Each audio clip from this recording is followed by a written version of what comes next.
Now then, do we have a lady guest who would like to traipse up to our microphone and have a word or two with us? Somebody with an interesting story, who has an interesting occupation. A lady innkeeper. A lady who maybe has an unusual job that, for the sake of being a lady, would be a little bit different. Something that a gentleman would more or less. Do we have anybody like that? Not a lady innkeeper.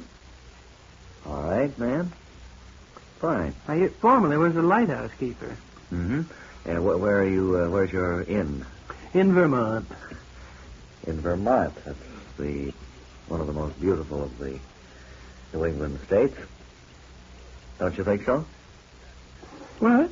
I say, don't you think that's one of the most beautiful of the New England states? Well, there's only 5 or 6. They're all pretty much... Once you've seen one, you've seen the other, as far as I can make out. Do you run this inn on the old style, with yes. stables and Pay right on the nose.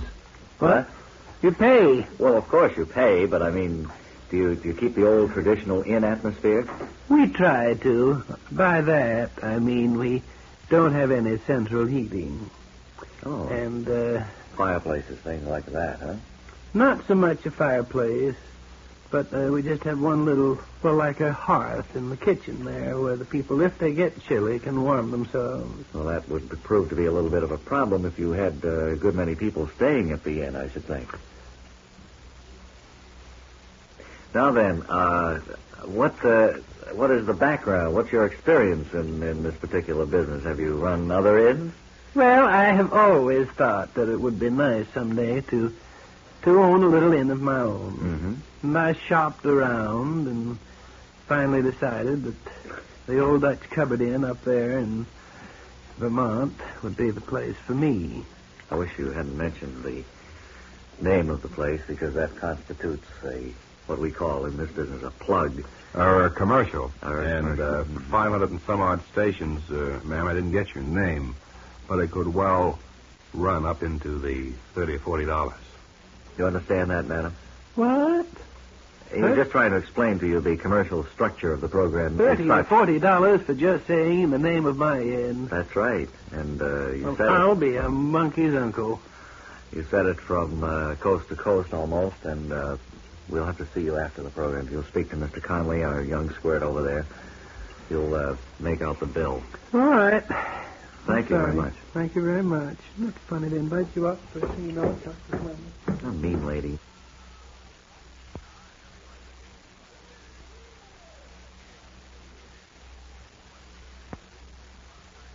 Ladies and gentlemen, I would like to have you meet 2 of the sweetest fellows in all the radio industry today, Bob and Ray.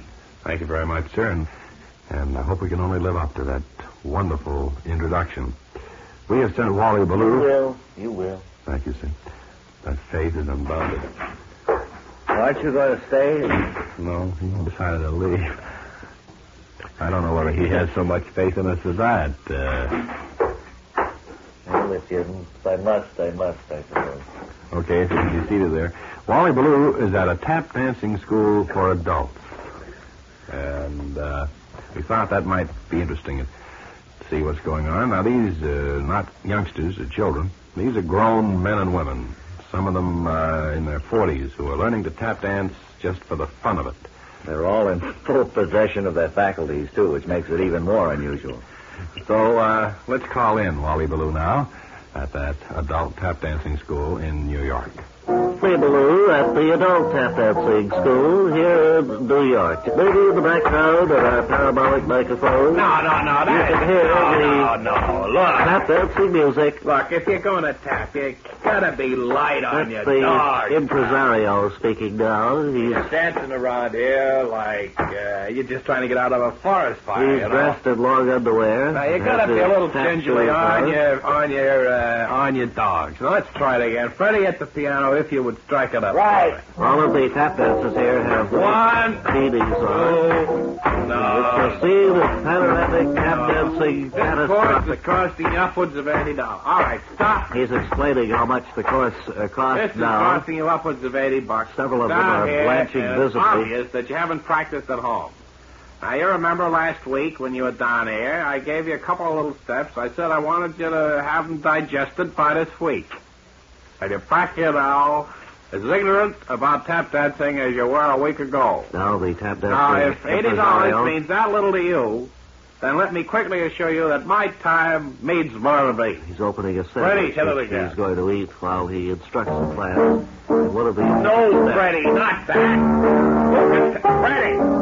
What do you want, faster or slower? Well, faster. Who can tap Give me an dance? idea what you want. Well, I'll tell you what I want. What I want to tell you. I understood it, all I right? don't know what tempo you want me to play. Well, I don't want any of your guts. Seems to be a little bit of rivalry between the impresario and the piano player. Okay, now, Fred. And now they're going to start 1, again. 2, 3. Three of the dance students just left, a little bit heavy on their feet. What's your meatloaf for dinner, fella? Now, two more of the dancers have just left the floor, leaving three to accept the instruction from the impresario. I'm going to try it once more. Now, if you don't cooperate with me, I'm going to have to ask you to leave.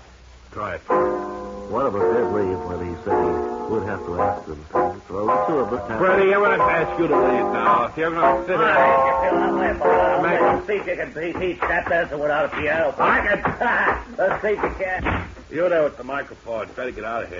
See, sir? Yeah, you're But we're enough. broadcasting over the radio. Wally Baloo. No, not the right broadcast. You didn't check with me. No, but we're just trying to put our finger on the pulse of New York life. Well, I may put the fist on your pulse in a minute if you don't get out of here. All right, why don't I just leave with my mobile equipment, my satellite microphone? Oh. A little bit of Americana there at an adult tap dancing school.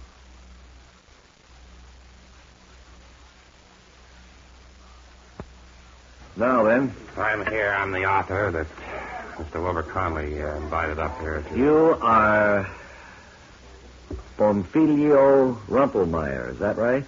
No, sir. It's just my writing again.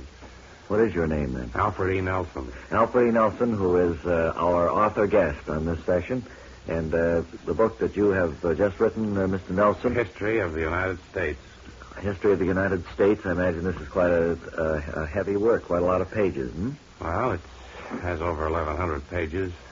And, of course, I'm just beginning to scratch the history of this country. Well, now, Ray and I both got a preview copy of this last week, and there are a few questions I'd like to ask you about it, Mr. Nelson. But first of all, you had Abraham Lincoln driving to his inauguration in an automobile. Well, that was... Did you check on that at all? Yeah, well, there's several glaring errors in the book that, unfortunately, I didn't catch. That was one, referring to the father of our country as Nelson Washington, too. I thought I was just thinking of my last name, and it was a misprint. Well, actually, of course, his name was George. George Washington. Yeah. You had several things like that. I remember you had the editor, the publisher of Poor Richard's Almanac. You had Benjamin French. Yes, instead it should have been Benjamin Franklin. When did all of these things come to your attention, these mistakes, these glaring errors that you had? Well, a friend of mine brought them to my attention. After the book was published, of course, I sent out several books to reviewers of papers, and then I send some to my friends. And he no sooner got a hold of it than he called me at home and started to point out several little errors that unfortunately got through. Yeah. Well, here now, like on page 820, you have the first capital of the United States in Bailey's Mistake, Maine. Mm-hmm. What prompted you to do that? Well, that was just carelessness on my part. Did you do any research on this book of American history at all? Yes, I did considerable research, and of course what happened was I relied on my memory a great deal. From what you learned which has school. How far did you go in school, incidentally? I went through the 8th grade. And you wrote we had very 1,100 intense, page well, we history? had very intensive history courses. Well, I know, but an 8th grade education in American history is not enough to qualify a person, be he genius or not. That's what you say. Well, your book proves it, Mr. Nelson. Well, it was just that I had all the facts. It was the names that were wrong. I had dates wrong, for instance. I had Civil War happening in 1911. I know. Which was wrong. And that, of course, I could have checked by just asking almost anybody, but here again, I'm so dogged. When I sit down at the typewriter, I just like to start and finish. Frankly, I think, and Ray agrees with me, too, he was mentioning just before we went on the air, that this is a pretty A sloppy piece of work. It's a shabby piece of work, and I'm one of the first to admit it. It sells, I understand, for $24.50, which is a ridiculous price for it's an 1,100-page work. A leather-bound book, and the publisher, of course, I don't is care about to the be tied. binding, Mr. Nelson. The binding means nothing. It's the book inside. The binding does mean something because it's leather and it's very nice glossy paper. The book must weigh 8 or 10 pounds. That's all of Big that. volume. Here's a. Would you like a copy? No, I don't want a copy of it. It's no use to me. I'm not going to show this to my children and say, when they ask me about history, I'm not going to look to this for a Let me reference. put it this way. I'll never appear on your show again either. Well, that'll be perfectly all right with us, Bye. Alfred Nelson. So long, sir. And sign out on your way out, please.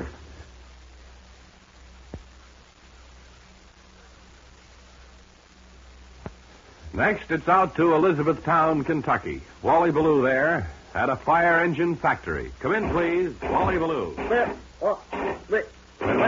Wally Ballou speaking from this famous old landmark in Elizabethtown, Kentucky, the nation's oldest manufacturer of fire engines, at least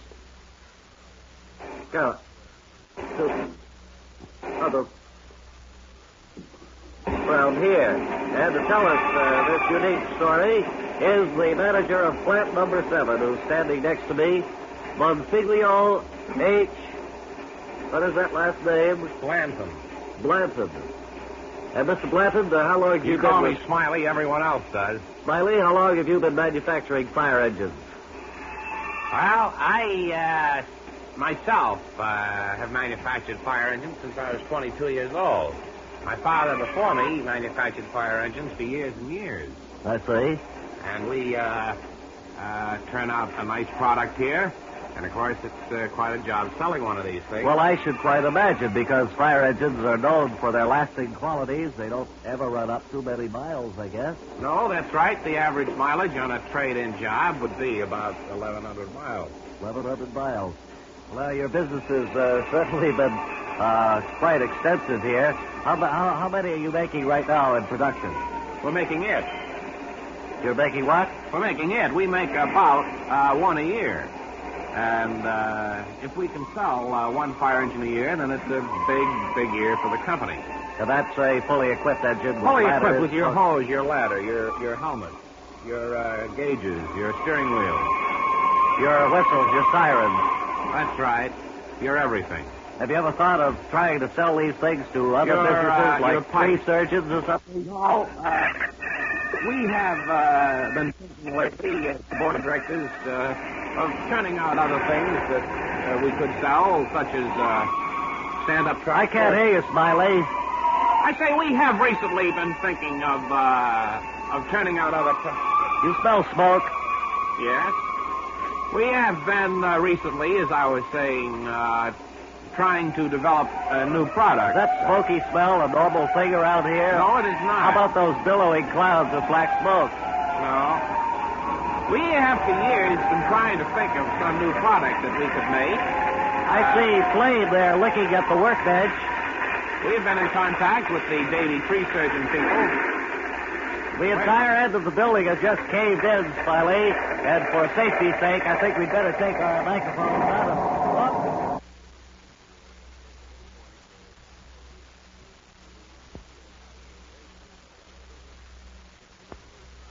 Now, what do you say we make our lucky phone call for today? Call has been placed, and I believe the operator is standing by with our lucky recipient, who today is in Eugene, Oregon. And in just a moment, we hope to make the connection. Hello. Hello? Hello, Eugene, Oregon. Bob and Ray calling from New York. Yes? You're the Long recipient... distance from New York. Yes, it is, sir. This is the recipient of our lucky phone call. Is your name Bonfiglio D. Branton? No, sir. Well, who are you, please? Whom am I talking with, please? I'm Dr. Carlos P. Efnip.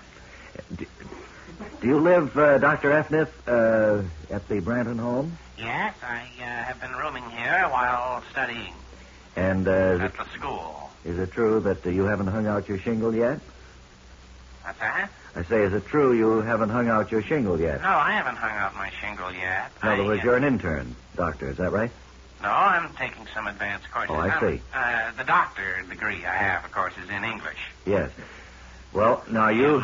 You made a little mistake there, I suppose.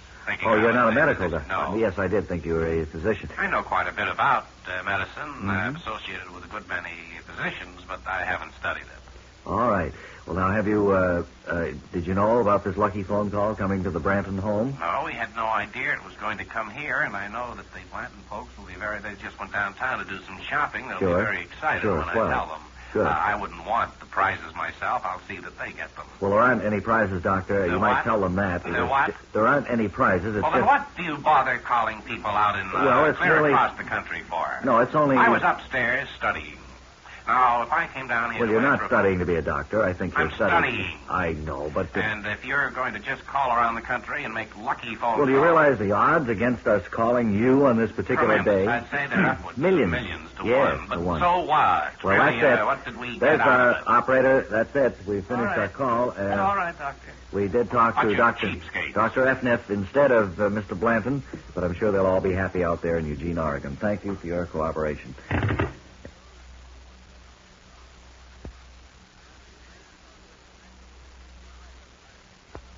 Are we going out to Hollywood first today for those rushes that we promised to show? We are going to show rushes? Well, we sent Baloo out there to the set. You mean work for all of us, I suppose. Yeah, to the set of a new motion picture. Oh, who's been playing with these earphones? You know, when we call in Wally Blue, we have to put on earphones to hear what he's saying at the other end. And gee whiz, it caught my wig. And now it's on sideways. I hope members of the studio audience will not be too shocked. The part goes from your left ear right over to behind your right ear. How do you like that? I ran out of spruce gum this morning and had to use spearmint.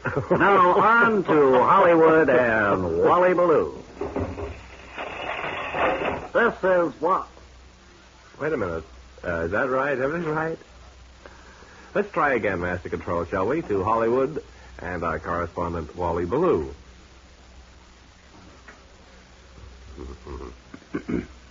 Come in, Baloo. This is Wally Baloo on Sound Stage 7 at Repulsive Pictures, where rushes for the new film The Proud and the Pooped are about to be run off. I'm speaking here with the star of the picture, Rock McGurk, who is just about to film the final scene. Is that right, Rock? That's right, Mr. Baloo. This is the barroom fight scene. That's right. And we're going to see some of those breakaway chairs in action. Well, I think might be of interest to your listeners that I perform in these actual fight scenes. There's no seconds or anything like that. And don't have any... Alan Ladd and I both fight each other here. I see. Who comes out the victor? Alan Ladd. He does, eh? It's a pretty good fight, and it lasts about 2.5, 3 minutes. And he hit me with a pitchfork handle. Well, then he would end up in the role of the Proud. Is that right? And you? Well, we're both pooped. But he has more pride than I have. Well, I see the director calling for attention over there, so we'll just stand by Attention over there. Watch for the I want attention. final scene. This is the fight scene 1150. Take 2. Sound. Sound quiet on the set. We're rolling. Roll 'em.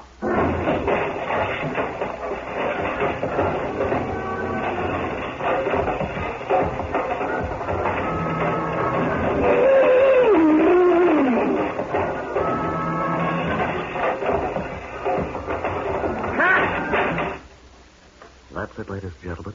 Now, the first aid people are coming over to examine Mr. Ladd. Seems to be okay. Mr. McGurk, how do you feel? He shouldn't have hit me that hard. It's only a movie. I noticed that breakaway chair was a real chair. It was a real chair made out of oak. And I'm telling you, that hurt. Well, that seltzer bottle wasn't made of candy, was it? Get you little, lad. This is only a picture, you know. Oh, with a threatened warning. Punch you in the nose when we get off this set. Rock McGurk walks off the set in a huff. Oh, there's another little fight stemming up. Get that! Roll him! Get back! That save! Get that thing! Well, this certainly is a surprise. And from the set of Repulsive Pictures, Wally Baloo returns to... Up and right. Thank you. Back here in New York. That was very exciting, wasn't it?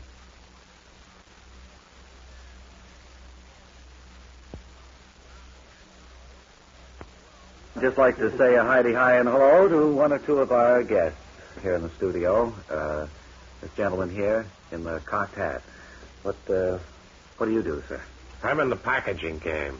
Programs, you mean, for radio and television, things like that? No, packaging bags and cartons and things like that. I see. I just designed a brown paper bag that will completely disguise a bottle of booze. Well, that probably will be the first time that I don't know whether it's the model or how you carry it, but you never can disguise that. That's a pretty good contribution, I think. Well, I've been working on it a good many years. Of course, it all started from embarrassment, like any good invention. Yes. Every time I'd carry a bottle of booze somewhere, people would know it was. Well, I think so we've all heard necessity is the mother of invention. Well, I was going to say, we've She all couldn't heard the come down expression to that. embarrassment is. So is this a sample of it here that you have?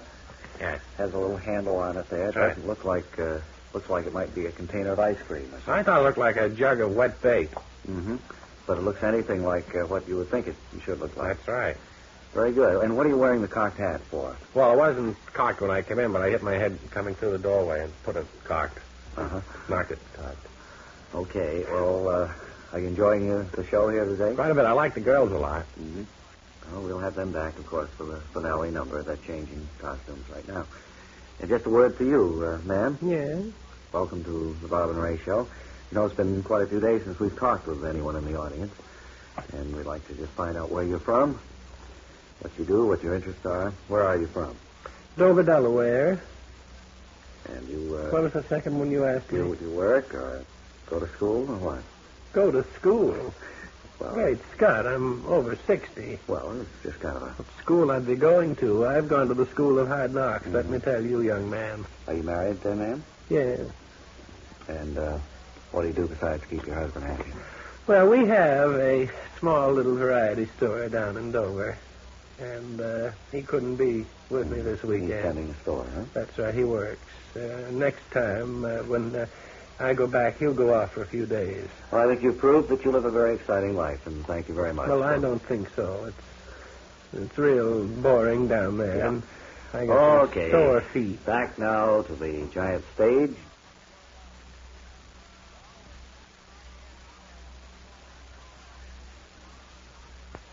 And right now, for a few seconds, we've scheduled a chat with some of the people passing through on tour here this bright day. How about you, ma'am? What about Can it? I have your name and where you're from, please? Yes, Miss Ethel Douglas. Mrs. Ethel Douglas, is it? Douglas. Where are you from, Miss Douglas?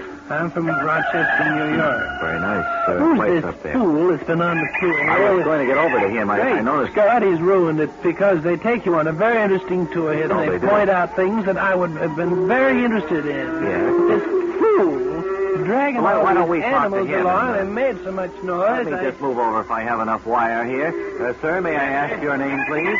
Certainly. Yes, you may. What is it?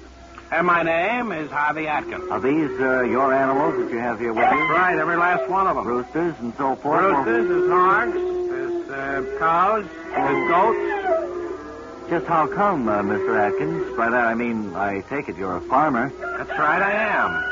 I'm probably the only farmer left here in Manhattan. Oh, you're from New York City, is that right? Yes, I am, and I'd like to take... Does this go across the country? Oh, all over the United Well, I'd States. like to say hello to my fellow rubes. Oh, you run a farm here in the center of Manhattan. Where do you have this thing? I can't imagine. Up on top of the building. Well, what do you got all the animals with you for? What's the point? Well, I tell you, I'm the only friend they got. They follow me around all the time, and I'm used to it. Now, You know, you look pretty ridiculous in a tour here with a bunch of grown people, and you a grown man, with cows trailing along behind you and chickens and roosters and that stuff. Well, I didn't come here to be upbraided. All right, then. Whatever that may. Apologies, will you? Go on, fellas. What did they like most, incidentally? Color television. They loved it. All right.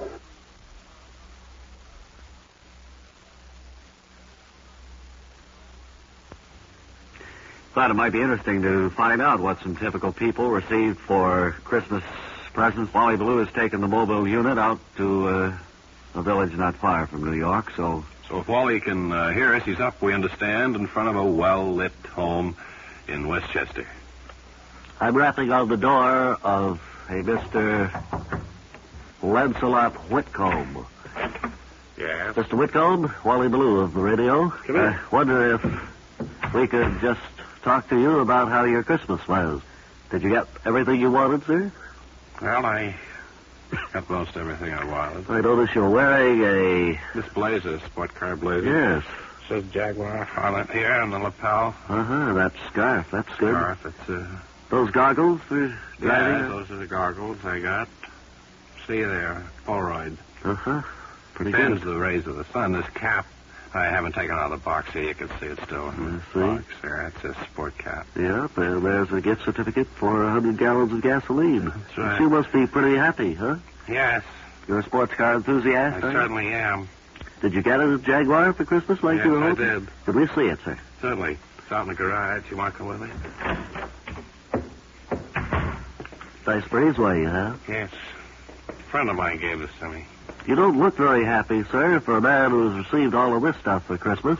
I mean, If I it's the garage. woke up and found a Jaguar under my tree, Let I'd me be... just open the garage. Oh, yeah. This Jaguar hasn't eaten for 2 days. See what you mean. Shut the door. Merry Christmas. Wally Ballou returning you.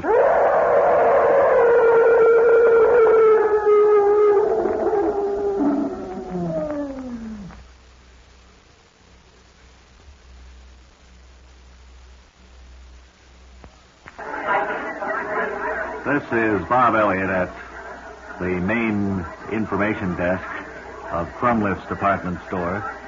Rather than speak with the information clerk, I'm going to go up to a floor walker who's standing just a few feet away wearing a carnation and have him tell us something about the Christmas crowds and the rush that he's all a part How do of. you do? I'm William McKinley Duxton. Mr. Duxton, we spoke to you just before you went on the air. I wonder if you'd tell us how you operate during a big rush like this. Do you get more questions at the Christmas season? Yes, but you see, the funny part of all this, of course, is that I am not an employee of this store. You're hired I'm just for the Christmas time, is that I'm right? not even hired at all. Uh-huh. I'm more or less self-employed. What I do is, of course, arrive at the store, and I come down without a top coat or overcoat, and I have a flower in my lapel. Yes. I don't wear a hat. So that when I come in the store, I look like an employee, You're and I look wearing like a floor walker. Striped morning trousers there, too. That's right. I bought these years ago for a wedding I went to, and they fit in very well now. But just what I do you fit do into then? them very well now. How are you self-employed here if you're not a floor walker? Well, when a lady comes up to me, for instance, and says, "Do you sell minks here?" I said, "No, we don't, madam." But they have a big mink department here. I at know, Crumliff's. but as a joke, I see her go flying out the door to another shop. And then I'll have some lady come up and say, "Where's housewares?" I'll say, "It's up on the 11th floor." Uh-huh. And up she goes, and they're in the basement. Well, I know that. Well, this is kind of a mean thing to do, especially at Christmas time. It must make people a lot more work, a lot more time. Oh, in the sure shop. it does. They get blazing mad. And I keep changing. I don't stay around the same spot too long, because when that lady gets up to the 11th floor, and finds out that they're in the basement, well, the fur will fly. You can't be in the same place. No, I huh? keep moving. Well, that's kind of an unhappy thing, Now, but put I out guess you that get fun cigarette, out of no it. Oh, I'm smoking. sorry.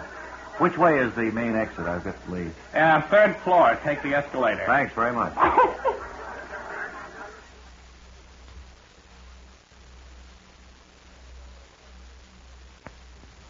And a little earlier this week, I made a trip out to one of the foremost toothpick manufacturing factories, and I'd like to run that tape for you right now. I'll have the story of toothpicks from the very beginning. Welcome here to the toothpick factory. Sir, this is your lunch hour, is that right? That's right. All the machines have stopped here Uh-huh. while we enjoy our lunch. We all usually bring our own sandwiches here to the toothpick factory. We're very proud of our factory, young man.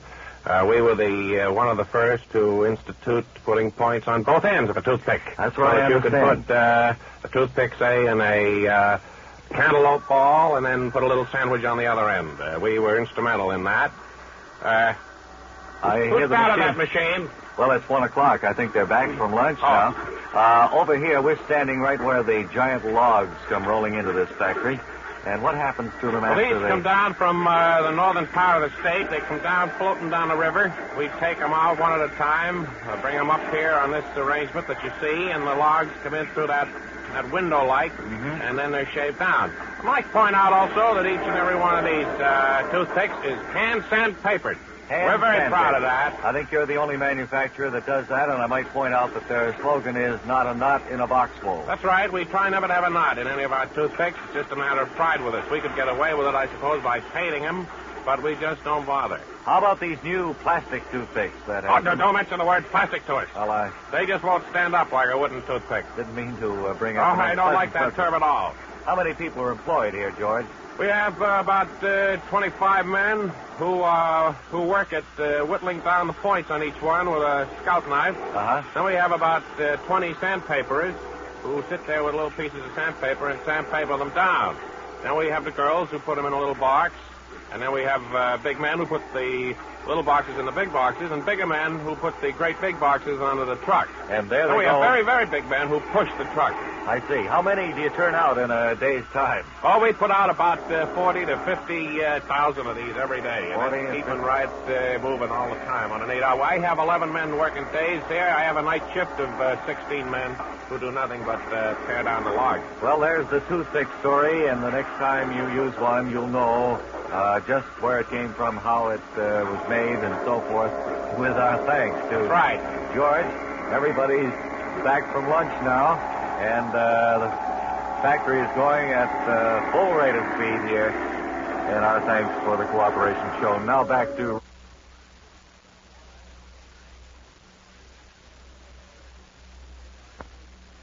Hello, everybody.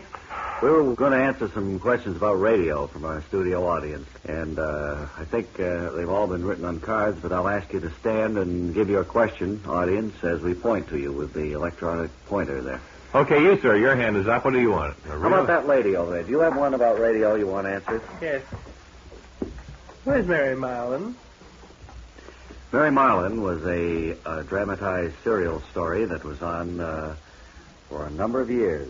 Mary was married to Joe Marlin. Where is she? Cut out all the palaver, Buster. David Post was a good friend of I his know family. all that. Where is she? Joe went to the Far East, as I remember, and I don't think he She returned. was elected to the United States Senate. Yes. I think you neglected to inform the people. That's right. there. Now, just where Mary is now, I do not know. I'm sorry, madam. Thank you. Well, you could have said that in the beginning. Can't answer that. How about that old gaffer over there in the second row?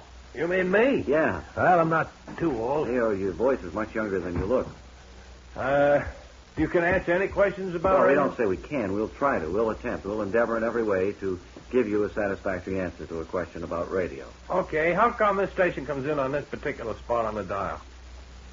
Well, the way it's arranged. If there were a lot of other stations on this spot on the dial, why, well, it would be pretty... You're not answering the question, pal. Cut out the palaver. Just straight. Well, I'm answering it to the best of my ability. Well, you set yourself up as an authority, and I've thrown a question at you, and you've muffed it. Well, you see, each station is assigned... I know that. I'm asking you Let me- how come let- you're let me- right on this particular spot. Let me put it this way.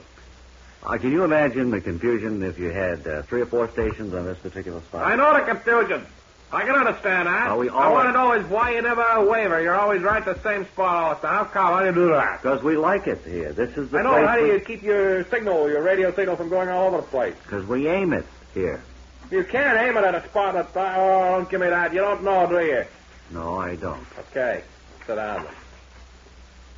Any other questions? Me? All right, Who's Mary Marlin? You asked that question I know, but before. I wasn't satisfied with the first answer. Well, I gave you the best answer I could, and I didn't have any other. I think there's another station coming in on this frequency.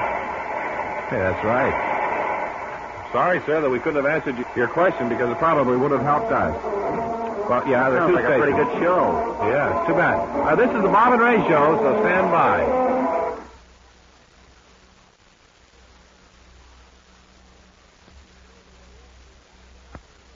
Ray Ballou speaking from the crossroads of the world, Times Square in New York City. And a goodly group of people is gathered around me here on this calm, beautiful evening.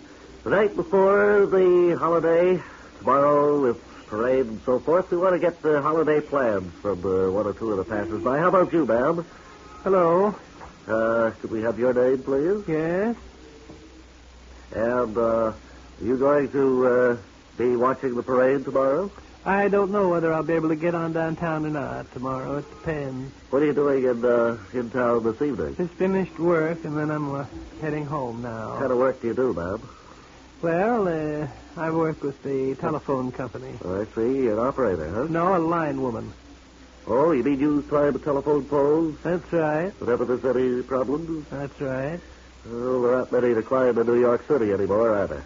No, there aren't. Most of it's underground work now. Uh-huh. What do you think of weather we've been having? Yes, it certainly is very springy. Very spring-like. The evenings have been cool. Sun sinks west.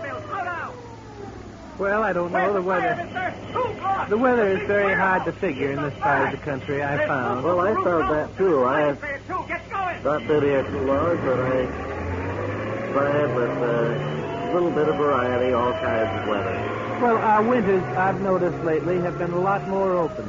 And the springs just don't seem to exist at all. Uh-huh. In other words, my feeling is that we go just exactly from winter right into spring. That's right. It's kind of Summer, I mean. just a quick jump, and spring is kind of forgotten. It's Well, a funny thing, the way this has turned out. Plus, we have some good snow this winter. I don't suppose we should complain because, generally speaking, though, Okay, Lieutenant. Get that deck pipe going onto the roof. I don't think we should complain See if you because get in through the window up there with your hand line. the weather has been what I'd call Man, up over the roof with her. Well, I Very would think temperate. like today. We had a very pleasant day, sunny in the morning, and throughout the day, but with Get a a, ladder up there. with a Now, good you breeze. Up on that roof. yes. Open that Well, roof. and it's been so windy. Have you noticed that for this time of the That's year? right, a little more, We're of going a to need it here. little normal. Where do you plan to spend your vacation? Where will the weather be good? Did we cut that line from Pine Spring? Good. Thank you, Wally Ballou. Excellent job again. This Gee is whiz, I think there was more going on there than he was broadcasting. I think so too.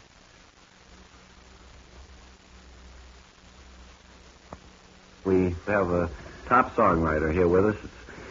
We don't play records on the show, but we like to have contact with the musicians, the men who make music, the men who write it. And that is the case here because here is Harold Frelinghuysen. James M. Frelinghuysen. James M. Frelinghuysen, who has written some of the great all-time songs of the past. I just can't even remember one. James, what was... I know you write holiday songs. That's right. I specialize in holiday songs. You wrote one. The last one I remember was way back there for Father's Day, wasn't it? Or Mother's Day? Well, I wrote one for each one of those days. I wrote one for Arbor Day. I remember your Mother's Day song. My old lady is one heck of a gal. Yes.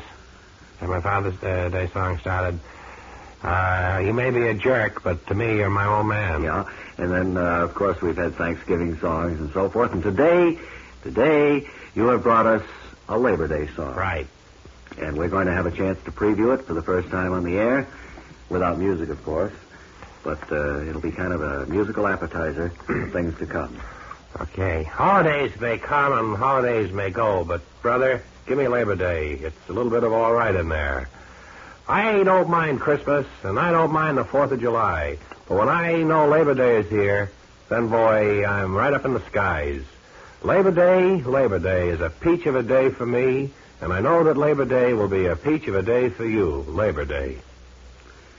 James L. Frelinghuysen. James M. Frelinghuysen, one of the top lyricists in the musical business along Tin Pan Alley in this day and age.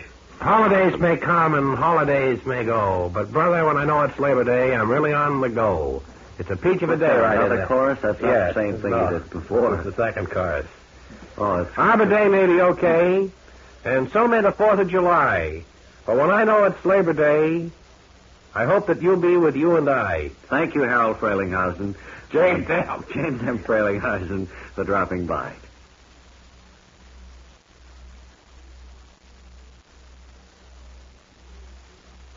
Here at our Bob and Ray microphone today, Mr. Waycroft U. Fergus, who has the most unsuccessful success story to relate to us. He was here yesterday for the program, and unfortunately time ran out.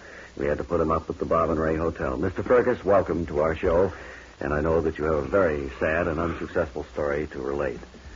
Well, I am a complete failure. A what? Spell that Compleat. That's rather the archaic, isn't it? The archaic way of spelling it. Yes, but it's complete. Well, now, Waycroft, if you don't mind me calling you that, you hail from the Midwest somewhere, I understand. Yes, I started off when right after I flunked out of school, as the president of a bank in my hometown. I see. After 2 weeks there, they saw through me immediately. Yeah. And I was demoted to vice president, where I... Within 2 weeks, you became vice president, is that right? Yes, and then after not distinguishing myself there for a week, I was put over on loans. Well, of course, that was a position of trust, a position of envy among the other employees, I should imagine. Yes. After 5 days at loans, I made several mistakes. First of all, I didn't secure any of the loans. Mm-hmm. And, well, this is a familiar story. You were then made chief teller, isn't that right? That's right. I was made chief teller. And then my Where did you go then on your way down? Well, after I displayed my complete lack of knowledge of arithmetic and bookkeeping, I was put into a uniform and made guard. In other words, you had a position of responsibility and trust on your Yes. next step downward. While cleaning my gun, I shot off one of my toes. And I was then put in charge of cleaning the window on the outside. In other words, you now were on the outside of the bank rather than inside, although still being paid by the bank. Yes, after accidentally setting off the alarm, I was promoted then down to keeping the sidewalk clean and neat. Picking up cigarettes and things like that otherwise would have made And the bank. scraping gum off the sidewalk with a stick with a nail on it. Well, you certainly had proved yourself quite unsuccessful at that point. What was your next step downward, sir? My next step downward was to go back downstairs and be in charge of sweeping down by the vaults. Well, then you still were with the bank at this point. No, I was not, and... Oh, you decided to sweep around the vaults, although you had been discharged by the bank. Yes, right? and at 3 a.m. in the morning. I see. And from there, you spent some time in prison, I understand. Yes, one of the state-owned institutions. Mm-hmm. And upon your release, did you continue your unsuccessful No, climb that's downward? where my story is now. I just wanted to prove that I am a complete failure. Thank you very much, Waycroft U. Fergus, for having the nerve to come here today. I know you're masked, but even so, we know who you are, and we certainly wouldn't want to help you in any way possible. Well, thank you again We very want much. to keep your claim to that title. Thank you. Goodbye. Goodbye.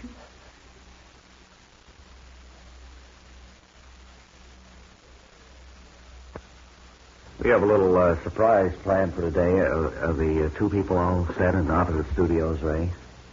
Mm-hmm. Mrs. Worley and her brother, Mr. Worley, whom they haven't seen. They haven't seen each other for 67 years. And we've flown Mrs. Worley here, and Mr. Worley lives right here in New York. He took a bus to get here. We have them in separate studios, and we think that they're going to really have a big surprise in store for them, thanks to us. Why don't you talk to Mrs. Worley first? All right. Well, would you bring in Mrs. Worley, please? Come on in, my dear. Come on, some lively lady, will you? Oh, wait, she's 87 years old. Well, I don't care, Bob. We only have All right, 25 let's minutes. be kind to her. Right over Come on, here. lady. Step along. Come on, Mother, right over here. Scott. Sit down, if you will. You are Miss Tabitha Worley, is that right? Tabitha. Tabitha Worley. Yes, a lot of people make that mistake. And where do you make your home, Miss Worley? I live in Bondurant, Wyoming. That's a wonderful country out there, I know. Yes, And you are 87 years young, is that right? that's right. And you were flown here by Bob and Ray.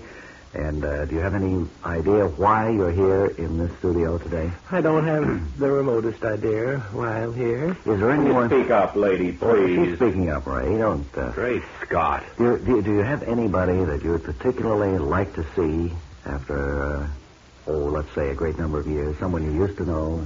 No, I don't suppose. Anybody in your family, Miss Worley, that you particularly... My family, let's see. No. No, it's been so long since I've seen any of them anyway. I don't suppose I'd know them if I fell over them anyway. Do you remember your brother, Frank? Sure.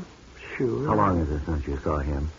Well, let's see. It must be about 70 years. 70 years. We thought it was only 66, but it's 70. It's 70. Well, we have a little surprise arranged for you, Miss Worley. We like to do this now and then with the excess cash that we have from our expense account. And I wonder if you'd open the door over there and bring in our next guest. All right, come on, will you, pal? Step along. Now, Mr. Frank Worley is facing his sister, Tabitha, for the first time in 66 years. Let's hear what they have to say. Well, what'd you want me here for? This is your sister, Tabitha, Mr. Worley. Oh, hello, Tabitha. Hello, Frank. All right, now will you go over and sit down in our studio audience, please? Knowing that we've made two people happier. Well, they haven't... Why don't you sit together in the same row? They're not even sitting in the same row. No, you probably have a lot to talk over, don't you, Miss Worley? Well, I suppose, but it's been so long. Mm-hmm. Mr. Worley, you have anything to say to your No. sister? No, you've changed. Uh-huh. Well, I know that we've... You mind if I sit in another row? No, you can sit anywhere you want. It's... Where do you live now, Tabitha? Bondurant, Wyoming. Uh-huh. And so, as they exchange anecdotes of days gone by... Wait a minute, I'd better get out of here. I have an appointment. I have to have my teeth fixed. Would you mind if I run along? No, you go ahead. All right, and so we have rejoined the Whirlies, and we know that we've added a little bit of human kindness. Is that why you threw me here? Yes, you can go back any time now. Well, I might as well run along home now. There's probably a plane leaving. Bye. Goodbye, Miss Whirley. Isn't that heartwarming? It certainly is. It did something to me.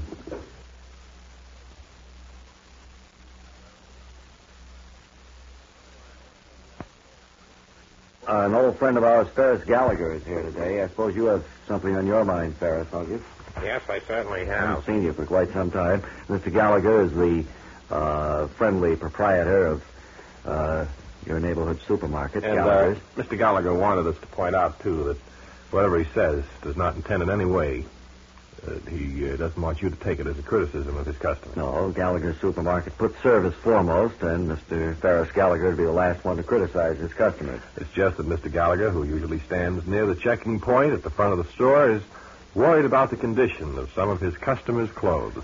Seems that an unusually large number of customers are not taking care of their clothes. Mr. Gallagher would have told you this himself, but he was a little embarrassed to mention it. See, when they enter the store, everything seems okay. The pockets are neatly creased, the coat's fitting at the neckline. But when they leave, their pockets are all out of shape, kind of bulgy, and their coats sag as if too heavy for them. To use Mr. Gallagher's words, they look lumpy. Now, it suddenly occurred to Mr. Ferris Gallagher the other day that maybe some of his customers at the supermarket were thoughtlessly putting tomato cans and floor mops and 5-pound bags of sugar in their pockets instead of their shopping wagon. You know how it is. You have your mind on something else, and you stuff a gallon jug of vinegar up under your sweater, something like that. Mr. Gallagher just thought that he'd have us mention this to you today. He also asked us to remind you of the new all-mirror ceiling he had installed recently. And he can see you from all parts of the store with that mirror. So, in closing, Mr. Gallagher says he's going to have cops in if you bums don't stop cribbing. His specialty for tomorrow, 2 cans mulligatawny soup, 27 cents. That do all right for you, Ferris? Oh, it's fine. Thank Okay. you. Goodbye. Goodbye. Thank you very much.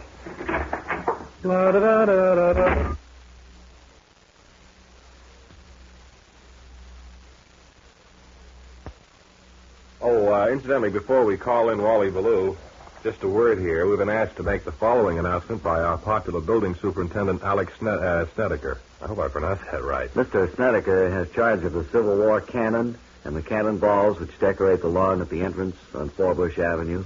Now, part of Mr. Snedeker's duties are to keep the cannonballs and the cannon painted a nice shiny black. He cannot do this if the tenants continue to climb up and down on the cannon. And if the tenants keep rolling the cannonballs up and down the space in front of the apartment. So please don't touch the cannon or the cannonballs on the lawn at the entrance on Forbush Avenue. Okay, now to Wally Ballou, somewhere in America. I should say, pop out this, va? So don't you worry me.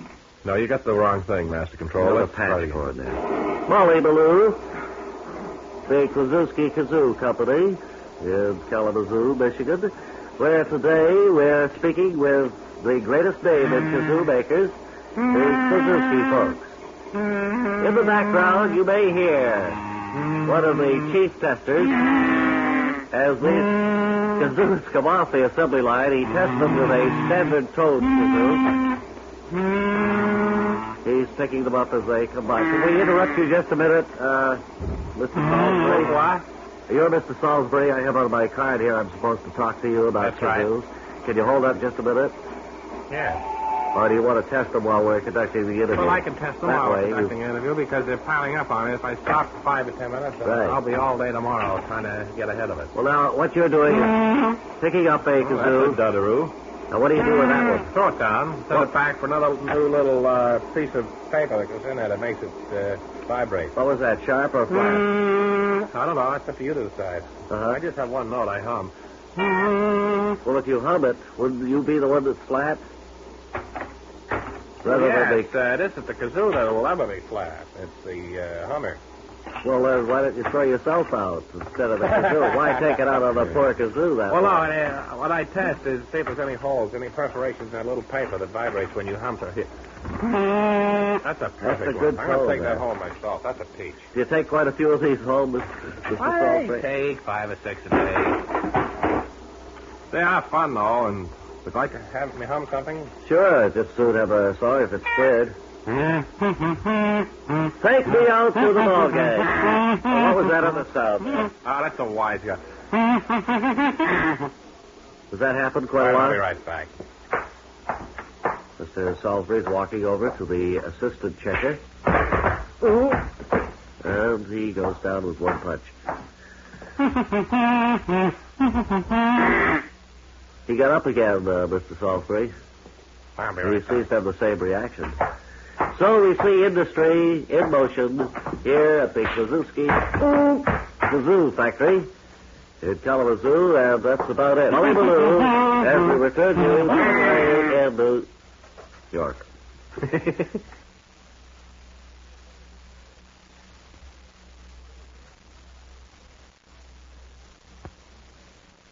The question man is here with another stack of mail in which there are questions to which he will offer the answer, I hope. How do you feel today, Mr. All right, let's get to the mail quickly. All right, here's the first one from a man in Massapequa, Long Island. Says, my friend and I are having a fight. How can I win as he's much bigger than I am? I'm afraid it was Bill Terry in 1933. Here's another one from all the way down in New Bern, North Carolina, from a lady who writes, my friend and I are having a fight. Did the United States ever have a woman president? No, I believe it was in the late 1800s at the Delaware Water Gap. A young married couple, Mr. Question Man from Philadelphia, writes, we're having an argument. What kind of a guy was Francis Scott Key? I'm afraid that your friend lost that argument. No, that's the Amazon River. A pupil in junior high school 93 in Brooklyn, New York, writes, my teacher and I have a bet. Did Eli Whitney or Elvis Presley invent the cotton gin? No, 3 cities. Paris, Rome, and London. And a nice lady in Duluth, Minnesota, writes, I like your voice, Mr. Question Man. Can I come up and meet you sometime? Oh, I'm afraid you won that argument. You can tell your friend that it flows northeastward and empties into the Atlantic Ocean at Newburyport. And there's a second part to this question, P.S., Mr. Question Man. Ted Williams. Finally, a Marine in Camp Lejeune writes to ask, what time of the year does the yellow-shafted flicker molt? Cumulus clouds, always. So we hope that the Question Man has answered some of the problems bothering you listeners. If you have any, send them along. Next time, he will answer such questions as, I know how tall Mount Everest is in feet, but how many inches high is it?